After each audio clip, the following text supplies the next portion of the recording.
So what might have happened to you 20 years ago has an effect on who you think you are, who you think others are, your blood pressure, your fatigue, your sleep quality, and your quality of relationships with others right now.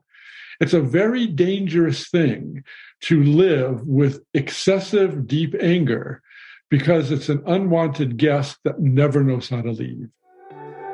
Welcome to Growing Through It, a podcast that supports you through the challenges, obstacles, and adversities of life.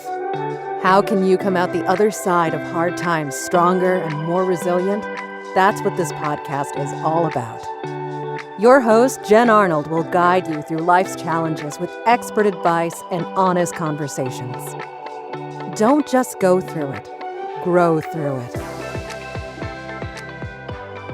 Welcome to the Growing Through It podcast. We're here with Dr. Robert Enright, who is a licensed psychologist, a professor of educational psychology at the University of Wisconsin-Madison, and founder of the International Forgiveness Institute. He has been called the Forgiveness Trailblazer by Time magazine and is often introduced as the father of forgiveness research because of his 37-year commitment to researching and implementing forgiveness programs. Dr. Enright recently won what the American Psychological Association calls psychology's highest awards, the APF Gold Medal Award for Impact in Psychology for his innovative research on forgiveness. Robert, welcome to the podcast. Thank you very much, Jen. It's an honor to be here with you. Well, with such accolades, everyone's gotten the view of you professionally. Why don't you go ahead and tell us a personal fun fact about yourself? Well, one personal fun fact is that I'm an off-road bicyclist, and I can go on these adventures with my two sons who are now adults. And the hard part is avoiding trees. I would never forgive the trees if I smashed into them, but we have a lot of fun off-roading together. Is there a lot of off-roading there in Madison? Oh, yeah. Oh, yes. There's a lot of bike trails, and there's civilized ones where it's actually paved, and then uncivilized ones where you definitely go off-road. They're very good to us bicyclists here. What do you prefer, civilized or uncivilized? Uncivilized, because it's more of a challenge. But because of time commitments, I spend more time on the civilized ones, but I really like the off-road. Well, good for you, because that scares me personally, especially if you go too fast downhill. And I love that you can share that with your sons now. Yeah. Well, I think it's fascinating. You were a forgiveness expert, but what even got you started into saying forgiveness is going to be my main area of research? Well, in 1985, I woke up one day and asked myself what I call a very dangerous question, which was, who am I helping with my current research?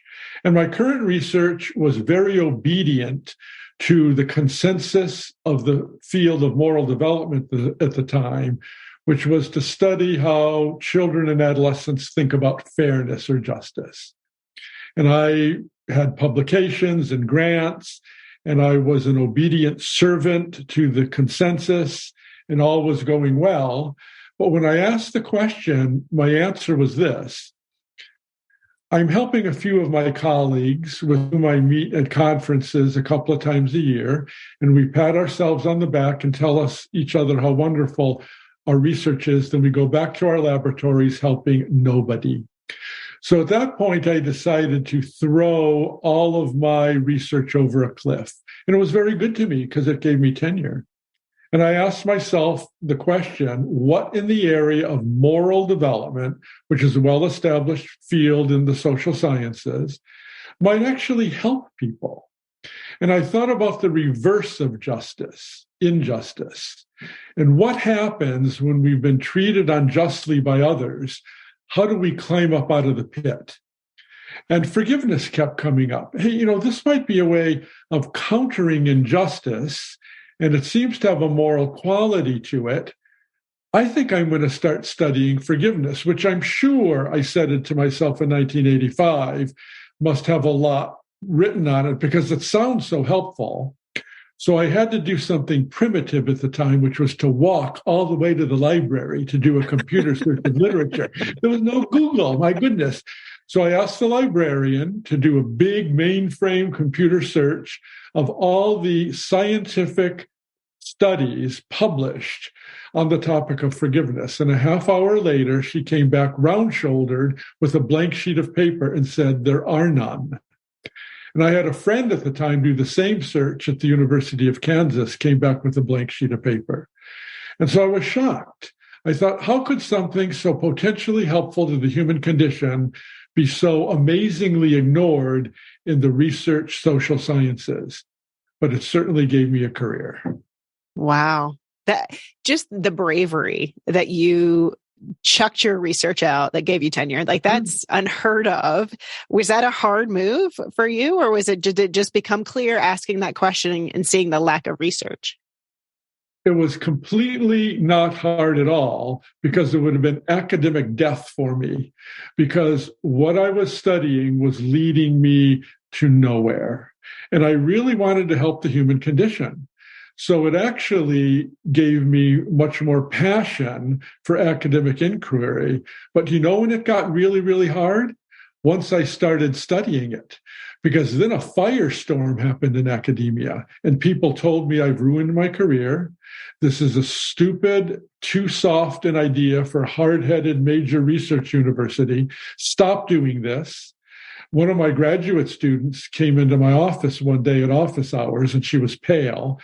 And she said, I just met another professor in the corridor, and he told me to stop working with you because you've ruined your career studying something as irrelevant as forgiveness. And the professor said, don't work with Enright anymore because you'll never get a job in academia. And she looked me in the eye and she said, will I ever get a job? And I took a long breath and said, I don't know. This is too new. You might not ever get a job in academia following this path. She too continued with me, is now a tenured full professor. That's our revenge. And she's doing fine. And I'm doing fine, as you saw, like with that award, which I would have never expected. Thank you, American Psychological Association. And people now have embraced forgiveness. You know why? Because it is a literal cure for trauma of the heart. Okay, we're going to get to that. I'm still fascinated by this. So there was never any point that you said, okay, maybe I'm doing something wrong when you heard all of colleagues and you just said, forget you, I am ready. But a lot of people told me what I was doing was wrong, a lot of them. And I had to say, look, I've got tenure, be quiet. We're going to go ahead with this anyway. There's a certain freedom you get with tenure. So I'm really glad we have that system. Yes. So you had that to kind of back you up. Protection. Yep. And I'm imagining maybe you mentioned revenge. You had to do some forgiving of your own. But before we get to that, right. You did mention revenge, which I didn't have in my questions, but I'm very curious about. I'm making a note to come back to revenge. So before doing my research on you, I just thought forgiveness was a simple thing. But talk about what is forgiveness, but also on the flip side, like what it's not. Okay. Well, first of all, as an egghead professor, I had to study everything I could get my hands on with regard to what was written about it. Of course, there was nothing in terms of research. So I had to go back to ancient literature, such as Hebrew, Christian, Islamic, Hindu, Confucian, Buddhist writings. I had to go into modern philosophy that did have an area on forgiveness and try to piece together across historical time and across disciplines what forgiveness is that seems to be in common to all of these hugely different ways of looking at the world. And so I have come to realize that forgiveness is the following. First, it's a moral virtue. All moral virtues deal with goodness. So forgiveness is going to be centered in goodness, particularly toward those who've been unfair to us. That's where it centers. It centers in unfairness toward us. And we do the outrageous when we forgive, where we deliberately try to get rid of resentment. We deliberately try to get rid of the motive to revenge. And we try to offer goodness of some kind to the one who hurt us, whether it's kindness or respect or generosity, or even love in its highest sense of service to the other for the other's sake. When we forgive, we do not excuse what the other did. What the other did was wrong, is wrong, and will always be wrong. It's not changed. We really don't forget. We use the term forgive and forget, but we remember, but in new ways. We look back without the pain welling up in our hearts so much anymore. Forgiveness is not the same as reconciliation. That's where forgiveness gets into trouble with people. That's where it gets controversial. People say, how dare you talk about forgiveness when I've been in a relationship that's so toxic it could kill me, and you're telling me to go back into the relationship, Enright? No, I'm not. Forgiveness does not equal reconciliation. One can forgive from the heart by getting rid of the resentment, and even offering goodness in a little bit of way from a distance, such as a smile or return phone call, without coming together again in reconciliation or in mutual trust. If the other is not trustworthy, then you don't reconcile. And so forgiveness does not automatically say, oh, let's get over this and continue with the nonsense. Absolutely not. And then another thing that forgiveness is not, and again, gets forgiveness into too much trouble too often, you do not abandon the quest for justice.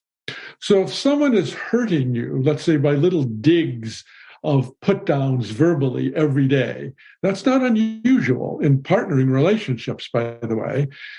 You might forgive from the heart, but ask something of the other in terms of justice. Ask for fairness. When you forgive, the way you ask for justice may be qualitatively different, in fact, better than when you ask for justice when you're fuming with anger. So forgiveness is not excusing, forgetting, necessarily reconciling, and it is not abandoning justice. Mm-hmm. So there's that statement that I'll forgive, but I won't forget. So is that legitimate? You can forgive, but you're not forgetting what happened. You're going to to watch your back. That's right.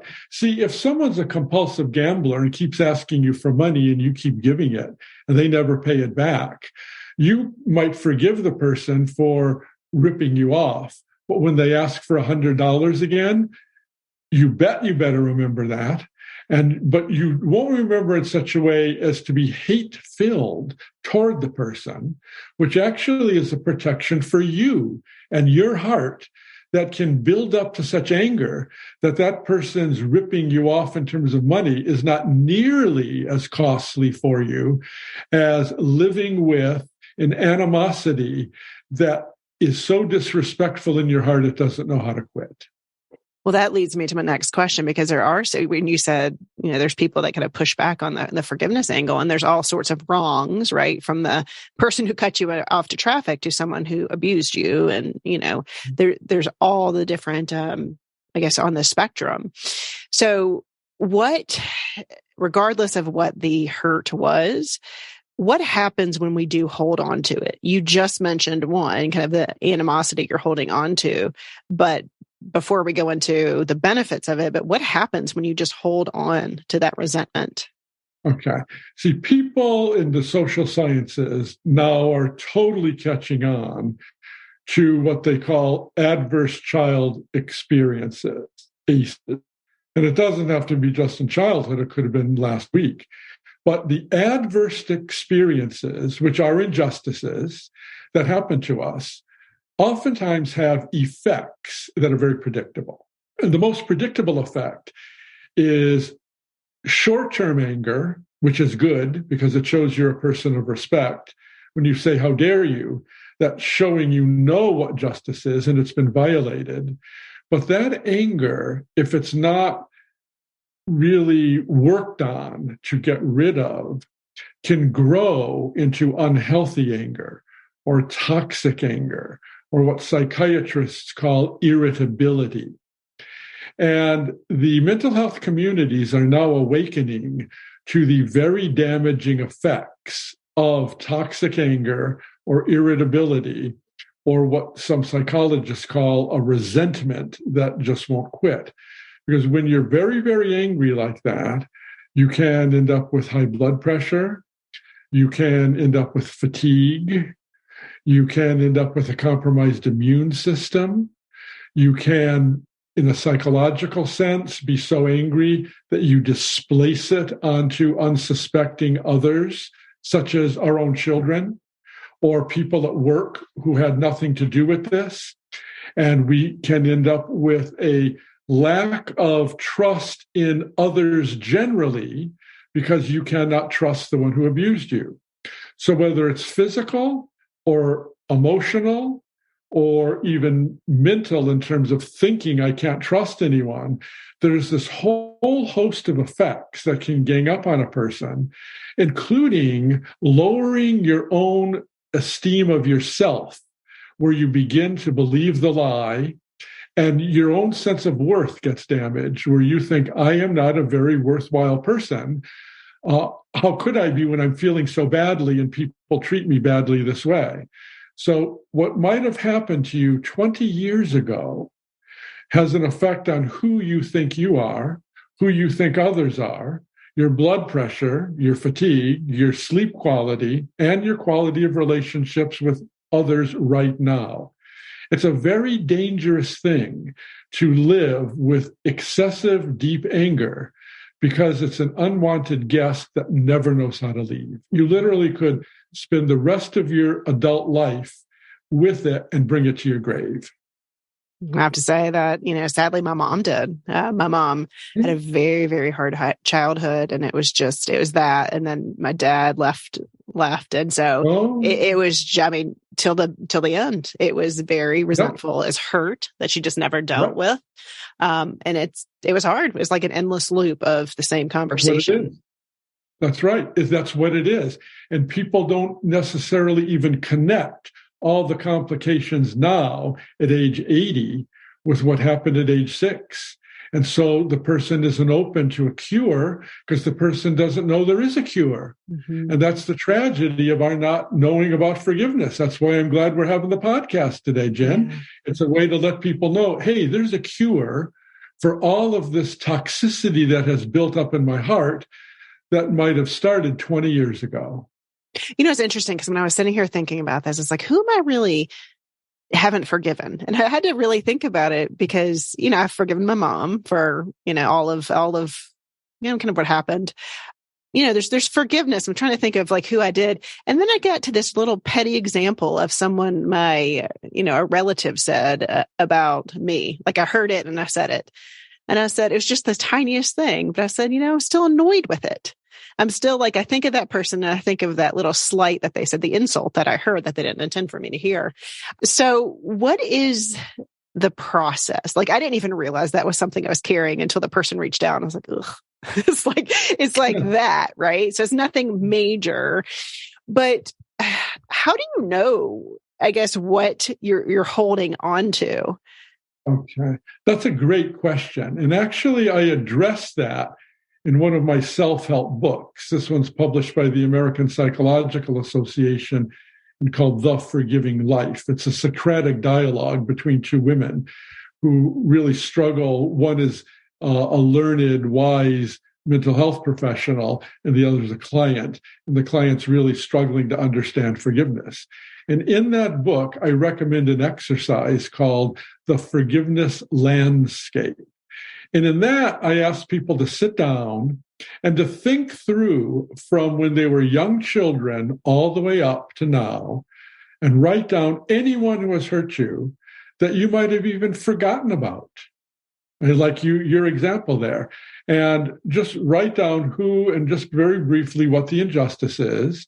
And on a 1 to 10 scale, how annoyed are you now, with 10 being furious and 1 being very, very mild. And as people go through that, they actually do see, hey, when I was 16, someone didn't let me open my locker in the corridor at school. And I'm still kind of annoyed at that. And sometimes we're surprised that we're still annoyed, but it was subconscious. Then I ask people to order each one of these, from the smallest effect on the 1 to 10 scale, that's still real, might be a 2 or a 3, all the way up to the highest where you've been brutalized by people. And I say start in the lower end because these people are easier to forgive. And as you forgive the people who've simply annoyed you, you're building your forgiveness muscle. You're hitting the forgiveness gym, I call it. And so by the time you get up to the 8, 9, or 10 toxicity in the heart, you're practiced at forgiveness. You know the pathway, and you're ready to forgive those who've really brutalized you. But if you start with those who've brutalized you, it might take a lot more time. There might be a lot more confusion, because it's like asking someone to become not just forgivingly fit, but now, as an analogy, physically fit. We don't say, okay, you couch potato, go run 10 miles. That's not going to work. How about walking around the block a few times, okay? Then running around the block a few times, and try a half mile and then a mile. Then you'll get up to the 10. But you have to work at physical fitness. You have to work at forgiving fitness. And so with the forgiveness landscape, you have a chance to literally clear away every single person who's ever hurt you, from the slightest to the largest, and you're free of any kind of power that person has had over you by living in your heart. And the toxicity of the living in the heart can literally be gone. Yeah, I love that. I'll link that up in the show notes. It sounds like an excellent, this is going to air in January. I was thinking like a start of the year, right? Like just to kind of like let your heart be free. Well, you also talked about a process. So that sounds like that is a great, like, let me just brainstorm. Cause like there's, now that you're going through, I'm like, oh yeah, that part, like I'm thinking of people, right? So I love that activity, but let's just say it was something bigger. Like it was something that, you know, like this person harmed me, but you talk about a process of forgiveness. Can you walk us through that at a high level? We call it the process model of forgiveness. That's been, I'm going to use a big psychological buzzword here, empirically verified. In other words, we've done research on this and it works. And so here is the process model short form. We have what we call 4 phases that people go through. First, when a person has been treated very unjustly by another and knows it and wants to do something about it, we enter what we call the uncovering phase, which is to look at not so much the injustice, but the effects of that injustice on the person, because the effects oftentimes are worse than the injustice itself. And so we look at the level of anger, we look at the level of fatigue, we look to see if a person is thinking over and over about the event. We see whether the person is, in fact, displacing this discontent onto others. We see whether the person's worldview or philosophy of life has changed and become very negative, where the glass is always half empty. I can't trust anybody anymore. I had a difficulty in, let's say, in a partnering relationship, so I'll never have another partner.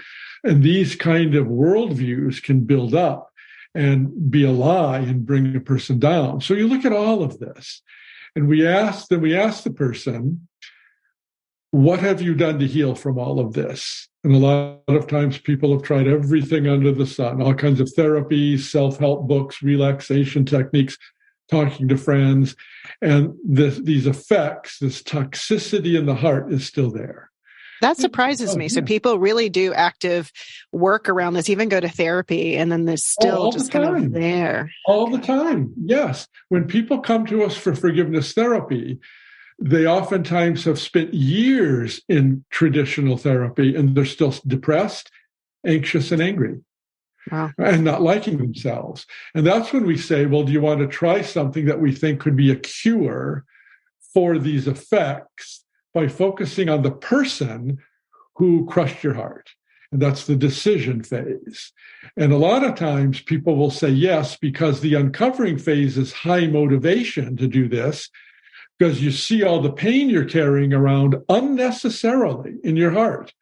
And that doesn't make you a bad person. It means you just didn't know that all this was ganging up on you because of what happened to you in the past. So in the decision phase, we go over what the definition of forgiveness is. It's a moral virtue you'll be practicing willingly without pressure from me or anybody else. And you'll be thinking about acknowledging the injustice, deliberately trying to get rid of resentment toward the other, offering goodness if you are willing and able, and you will not be, and we go through the big four, you're not going to be excusing, forgetting, etc. Do you want to try this? And people are sometimes hesitant. They say, it seems a little weird to me to be reaching out to someone who didn't reach out to me. But since I've tried everything under the sun, I'll give it a try. And so then we give a homework assignment during the decision phase, which is 3 little words: commit to do no harm. And we mean don't try to get back at the other. See, we're not saying love the other, embrace the other, and do something good for the other. It's refrain from the negative. Can you commit to refrain from the negative, including putting the other down to others? Certainly you can seek help and talk about the difficulties with the other, but you don't unnecessarily ruin the other's reputation. Do no harm. Then when the person is ready, we have the third of 4 phases, the work phase. Here we open the door to the forgiveness gym and we enter and we say we're going to become forgivingly fit. And like physical fitness, it's going to take a while. You're going to be working at this. It's going to take days and weeks and months, but you're going to be improving. Do you really want to do that? You want to get on your forgiveness gym clothes and join me? And if so, we then start with thinking exercises. And we start with thinking exercises because it's easier to think about the one who hurt us than to feel good feelings. We're not usually in control of our feelings, but we are in control of our thoughts. And we have 3 patterns of thinking. First is what we call a personal perspective, where we ask, we know the person wounded you. That's clear from looking at the effects with the uncovering phase. We know the person's wounded you. Let's look at the way this person has been treated unfairly by others. Like, for example, with your own mom, the question would be, well, what happened to her to wound her heart so that she wounded you? What happened when she was a child, where she was just shocked by what might have happened to her, and she didn't quite recover from that? What happened in adolescence that she added wounds to her woundedness?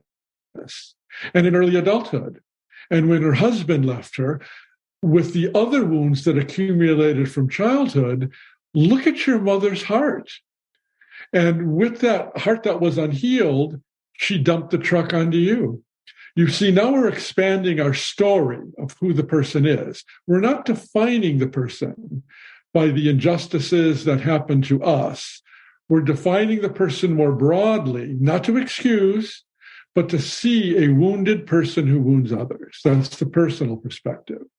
Then we go to the global perspective, which is a little more abstract, where we ask, well, is this a true human being in front of you, even if the person's deceased now? But when you picture this person in front of you, do you see a full human being, a person who is someone who was born, who cuts when the person is cut, they bleed, who needs good nutrition, who will die one day, who has unique DNA, just like you do? Can you see you share a common physical humanity with the other? And you see that personhood that you have makes you unconditionally, without question, a worthwhile human being? Does this make the one who hurt you, and unconditionally, without condition, a worthwhile human being? Because the person is special and unique and literally irreplaceable in this world as a person. And can you see that humanity in the other and see the worth in the other and the worth in yourself? Now you're starting to connect person to person. And then we only go to a third perspective, which we call the cosmic perspective, if a person has a spiritual or transcendent belief. If not, we don't go there. But if a person does, we might, for example, let's say we're working with a Jewish person. We'd say, well, tell me what the very first book of your Hebrew scriptures say about persons. And it says everybody is made in the image and likeness of God. And it's repeated in that same chapter, which must be important. It was repeated. And so we ask, well, if everyone is made in the image and likeness of God, are you made in the image and likeness of God? Yeah, that's an easy answer. Well, drum roll, please. How about the one who hurt you? Is that person made in the image and likeness of God? Some people say, oh, I wish I didn't know that. I'm not ready for that. But when you put all three perspectives together, you're both made in the image and likeness of God. You both have inherent or built-in worth as persons. And the other wounded you out of woundedness without excusing that person. It's still wrong. You now have a very expanded story about the other. And when you start telling the expanded story, we find little by little, the heart starts to soften toward that person. A little bit of compassion starts emerging. You know, this person has suffered more and is worth more than I ever imagined. Mm-hmm. And so that softening heart is the beginning of the chipping away of the toxic anger that is very hard to chip away with any other chisel other than forgiveness. Yeah, I love... Let me ask a quick question. So I love that you're expanding the perspective of the person because you're only seeing it as the person who hurt you, the aggressor. Do you notice, is there any difference or is there been any research on if there is the cosmic component, if people believe in a higher being, does it make any difference in the ability to forgive? Some people say there are correlations to that effect and others don't. And here's why. Any person who has a strong spiritual perspective still can be crushed in heart by the injustices of others. So we all share that. And when we enter the gym door to start becoming forgivingly fit, whether you're a strong believer or not, you're still both entering the same door at the same time with a similar level of pain. So it can be a struggle for everybody, but some research suggests when people can rely on God and what the monotheistic believers would call the grace of God, that does seem to help for people. But again, the amount of pain and starting can be very similar for any one of us. Got it. Okay? Thank you. So once we start seeing a little bit of strength returning to the client with the emergence of a little bit of compassion, we then ask the person to what we call bear the pain of what happened. So you do not pass that pain back to that person, and you do not pass that pain to unsuspecting victims, such as our own children, our own partner, our own colleagues. We're asking for a strength that's a paradox. It sounds ridiculous. Stand in the pain. No, I'm going to throw that pain right back to the other. But if you keep throwing the pain back and forth, as Gandhi told us, if you keep taking an eye for an eye, the whole world will be blind.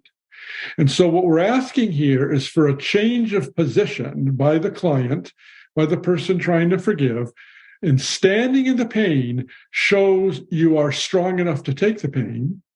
You are giving enough to not throw the pain back to the person, and you actually start changing your own self-image. Hey, I'm strong enough to take this. At the same time, you're giving a gift to the other because you're not seeking revenge. You're deliberately, consciously not seeking revenge, you see. And it's interesting that you wait till the third step in the work to even get to that point. That's because I would see most therapy would be like, let's feel it all. Nope, because that takes too much strength. Mm-hmm. And the person wouldn't understand why they're doing it. Well, am I doing it to be a masochist, just to take pain that will never leave me? No. The beginning of true healing is when you realize, as I stand in the pain begins to lift.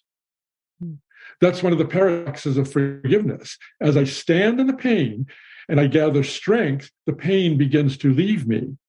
And only when the person has that strength enough to stand in the pain and know it won't crush that person, we then go to the bottom line of what forgiveness is as a moral virtue, which is consider giving a gift to the one who hurt you, a tangible gift like a smile, a returned phone call, Okay, a hello. It could be a kind word about the person to others if you cannot reconcile. If the person is deceased, you can still give a gift to the deceased. Here's how.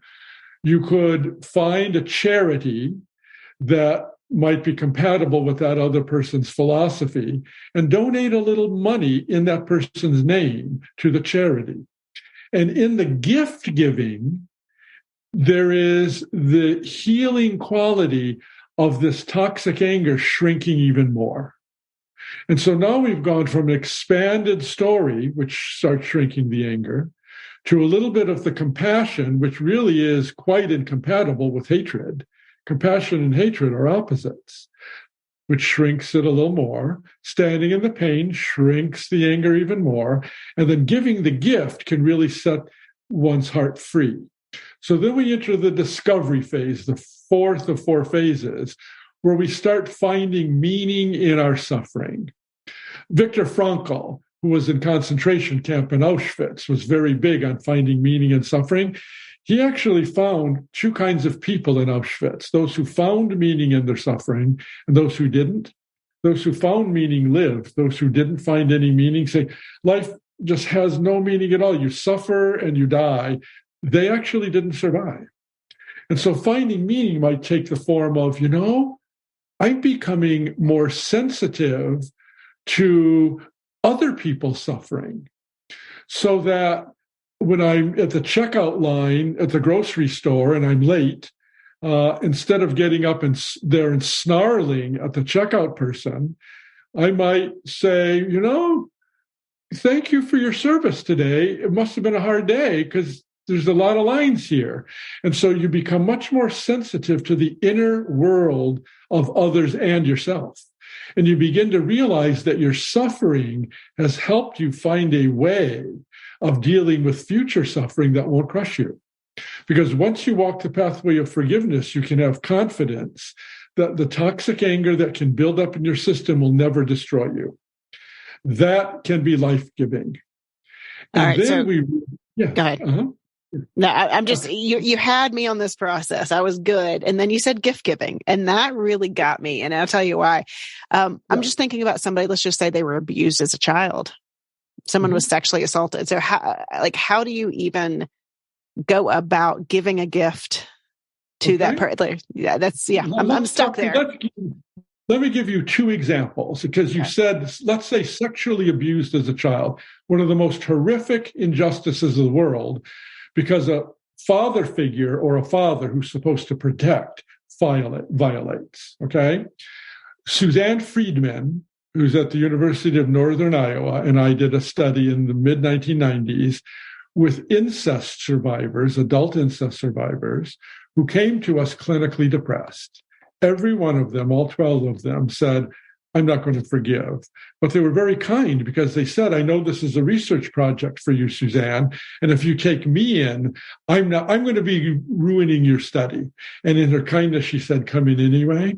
Every one of them went from clinically depressed to non-depressed status.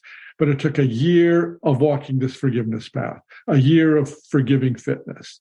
One woman who was Jewish took her two sons, to the cemetery because father had passed away, and she had a respectful Jewish ceremony that honors the dead. And what she was doing is giving her father a good name in the family to the children, because she said there was more to him than his horrendous evil against me. He had some good points that I see when I expand my story.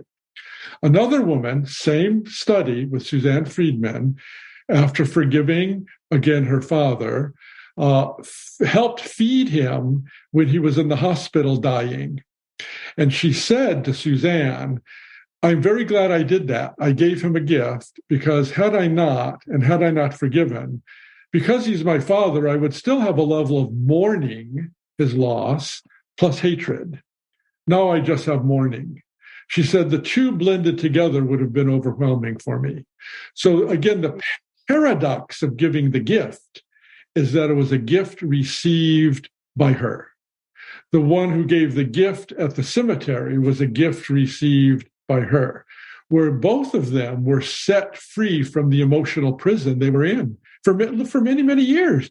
Remember, the incest usually stops before puberty. And all of these women were adults. You do the math. How many years were they carrying this burden? Clinically depressed is a lot of pain. All of them went to non-depressed status, every one of them. And 1 year later, when we looked at half of the sample who had 1 year without forgiveness therapy, they were still clinically non-depressed. They were literally healed from the effects of the incest. Nothing they had tried previous to that had worked. Mm-hmm. That's amazing examples. Thank you for bringing those to light. Because that gift giving got me. But I imagine people get stuck in the process. I mean, even you say the decision phase, there's a yes, no. And if they're not ready, what happens there? They just say, I've uncovered everything and I'm just not ready. That's right. And so you have to be very gentle with this process. We're not dragging people across the street of forgiveness. This is about heart surgery, if you will, psychological heart surgery. And we're dealing with pains. And so we have to give people time to process that pain in their own way, in their own time. And it takes starting and stopping and going backward again. But eventually, when people do go forward and work hard on the work phase, they get a lot out of it. It's yes. And I guess thinking about this from the process model, we talked about it from someone hurting you. Does it also apply to forgiving yourself? Or is that a whole different process? It's a different process in that it adds a component that I want to talk about in a minute. But in one of my books called 8 Keys to Forgiveness, it's a series called 8 Keys to This or That by Norton of New York. They asked me to do the one on 8 keys to forgiveness. And I called them up and said, 8 keys, there's a lot more keys to forgiveness than that. Can't I do 12 keys? And no, it's an 8 keys study. Boil it down. So I boiled it down. And the 7th key that I talk about in 8 keys to forgiveness is self-forgiveness. And I do it near the end because you know who we're hardest on when standards are broken? Ourselves. We tend, sadly, to condemn ourselves to a greater extent than we condemn other people when we have broken our own standard. So my counsel to people who come in and say, I can't live with myself, I have self-loathing, I loathe myself because I did X, Y, or Z. I ask the person to think about someone who's hurt them first and walk the pathway of forgiving another person and get a sense of that pathway, get a sense of forgiving fitness, and only then to apply it to yourself when you have broken your own standard. And it's the same thing. You expand your story about yourself. You are more than that offense that broke your own standard and might have hurt other people. You can now have compassion on yourself because you see you have inherent worth, regardless of what you do, not to excuse what you've done, because there's enough pain to want to have justice and change that so you don't keep doing that, okay? Mm-hmm. And you can give a gift of yourself, of welcoming yourself back into the human community. And as you do that, the added component is when we hurt ourselves and break our own standards, we almost always hurt other people in the process. Even if you go 100 miles an hour around a curve in the mountains at 3 a.m. and you break your leg, you might say, well, who else have I hurt? I was alone. Well, you're going to be hurting your boss because you're going to miss some days of work. You're hurting your colleagues. Your insurance company, okay, is going to have to pay for that. Maybe people are going to have to help you move around now for a while, and it's going to inconvenience family members. You have hurt other people, even though you were alone there. And so when you have to forgive yourself, I always recommend going to the people you've hurt by those actions and seek forgiveness from them. And seeking forgiveness has its own process. But what you're basically doing is humbling yourself enough to say, I did wrong, I'm sorry, and then you wait for the other's forgiveness that might not easily come. They might need some time to get used to forgiving. But when you then have this forgiveness process, what we call the process model of forgiving toward yourself, and then seek forgiveness from others, you can indeed welcome yourself back into the human community, love yourself again, and move on much better in life, rather than keeping self-subverting yourself, which some people do even subconsciously. Yeah, that's great advice. I've never thought of it that way, of expanding it to people you hurt, even if you can't think of it right away. Yeah. Does it matter your motivation behind forgiveness? Like, do you have to say, like, okay. Nope. Because we all enter forgiveness with different motives, and the motives change. You know what the primary motive I see most of the time? Now, remember, I'm talking as a licensed psychologist, where people are coming because they're hurting. But the primary motivation is self-care. In other words, someone has hurt me. Let's say I'm your client, and I am coming to get rid of all of this excess baggage. So the paradox of forgiveness therapy is you shine the light in the therapeutic encounter on the one who hurt you. But as you do that, you have the motivation for self-care, and you begin to be healed of that. Now comes a new motivation. I really want to do something for this one who hurt me, like the woman who fed her dying father in the hospital. Then comes a new motivation that's even wider. I want to help others with their suffering. And so you see, you can expand the motivation as you go, where I want to put more love in the world, regardless of whether I know the people, regardless of whether they've been bad to me. I want to put more love in the world. And you know what? I want to give this away to my children so that when they're hurt 30 years from now, they will know how to deal with that injustice so they can live better. See how the motivations can change? And there's nothing dishonorable about self-care starting. It's not selfish. There's a big difference between selfishness and wanting care, just as if you had a broken leg. Is it selfish to go to sports medicine and get that taken care of, including rehab? Absolutely not. Self-care is good. It's a healthy motivation, but it tends to expand beyond that. Yeah. Good. So there's no specific, doesn't matter what motivates you as long as you get the process started. Right. I know we're running out of time. I could sit here and talk to you all day, but one question I want to make sure I ask is, what if you're seeking forgiveness from someone else? So no one hurt you. You were the person who hurt someone else.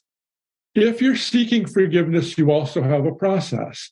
You realize there's an effect of that it's disquieting you and disquieting the other. You're making a free will decision to reach out to the other in humility. And so what you have to do is have the courage and the humility to go to the other, knowing that the other might not be at the same point of forgiving as you are with seeking forgiveness. So part of seeking forgiveness is to apologize as best you can. And there's no script here. It all depends on who the other is and what you think the other will tolerate and when. But then you have to do three things. Wait for the other to be ready to forgive. Because see, if the person's still fuming, just because you're ready to be reconciled, the other might still be at the uncovering phase of forgiving. So that's part of the seeking forgiveness phase or seeking forgiveness process, where the work phase is bearing the pain of waiting for the other person to move forward on the forgiving journey. But the beauty of seeking forgiveness is you're making it easier for the other to forgive and making true reconciliation possible for a more beautiful relationship than might have been the case if neither one of you practiced forgiving or seeking forgiveness. Okay, so I know you said there's no script, so I'm not asking for a script, but do you have to explicitly ask for their forgiveness, or can it be an apology and saying, hey, I'm just really sorry I hurt you, and leave it at that? It can be the apology and then the waiting. You do not have to ask for forgiveness if you think the other is not ready. You could eventually, after a while, say, what would you think about working on forgiving me? Because I think I could be patient with that and even help you with that. without pressure. This is not putting pressure on you to do that, but I know a pathway. And if you are willing and interested, that could actually help set you free. And I'm really sorry I hurt you. And that could get a person's attention, at least over a period of time.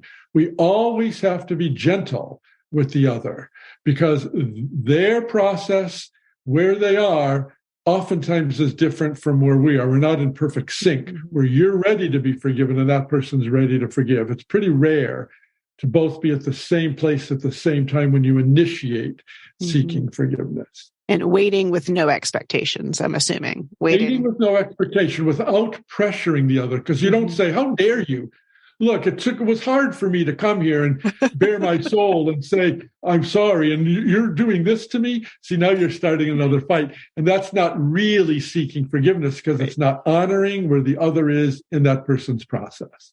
Got you. And then one more question to close the loop before we close out, but revenge. We talked about revenge. I got my revenge on them. I'm assuming if you're still seeking revenge, not you personally, but if anyone is still seeking revenge, then that forgiveness has not taken place. Is that a correct assumption? That's absolutely correct, because revenge is incompatible with the idea of forgiving. And there's a difference between occasional revengeful thoughts on which you do not act and revenge where you say, boy, I'm really going to hope this person slips on the ice today. I'll give them a little nudge to help that out. So if you are still seeking harm toward the other, you're not at the decision phase of do no harm. And you have to check that at the door, because otherwise you still are being imprisoned by what the other person did to you. And that person still has a huge amount of power over you. Even if the person is deceased, what the effects of what that person might have done 20 years ago still is in your heart. How much power does that person have over you? Forgiving breaks the power that the other had over you by curing your toxic anger. I love it. There's so many things for people to take away, whether that's forgiving someone else, asking to be forgiving yourself. So thank you for that. And Dr. Enright, where can people find out more about you and your work? They can go to our International Forgiveness Institute website called internationalforgiveness.com. It just won Website of the Year 2022 by a panel of experts. They rate websites on a 40-point scale. They gave us 39 out of 40. Nice. I want to know where that 1 point went. Why did they take a point off? I want to know that. Just forgive them. Come on. I'll thank you again for your therapy on that. But it's called internationalforgiveness.com. And we have just a lot of resources there to help people. Yeah, I'll link it up in the show notes. But before we close out, is there anything that you want to leave the listeners with that perhaps I didn't ask you, or you just want to close this out with? I would say the big thing would be, what are we doing to help our children to grow up, to be educated in a way to face injustices of life? If education is to prepare us for adult life by reading and mathematics, why are we not preparing children very intensively for the hurts that invariably will come to visit them? And then they don't know how to deal with them. And they literally might then take the effects of toxic anger with them to their grave. We need forgiveness education for children, and we need it yesterday. 100% agree. Dr. Enright, thank you so much for your time. I really appreciate it. I appreciate the conversation, Jen. Thanks so much. Thanks for listening to Growing Through It. Do you ever listen to podcasts and think, what a great idea, I'm totally going to do that, but then forget about it when life distracts you? Well, you're not alone. That's why I created 2-Tip Tuesday, where I'll break down weekly podcast episodes into practical resilience tips and deliver them straight to your inbox on Tuesdays. You can sign up at bit.ly/2, that's the number 2, 2-Tip Tuesday. That's bit.ly/2-Tip Tuesday with the number 2. I will link it up in the show notes so you can easily find it.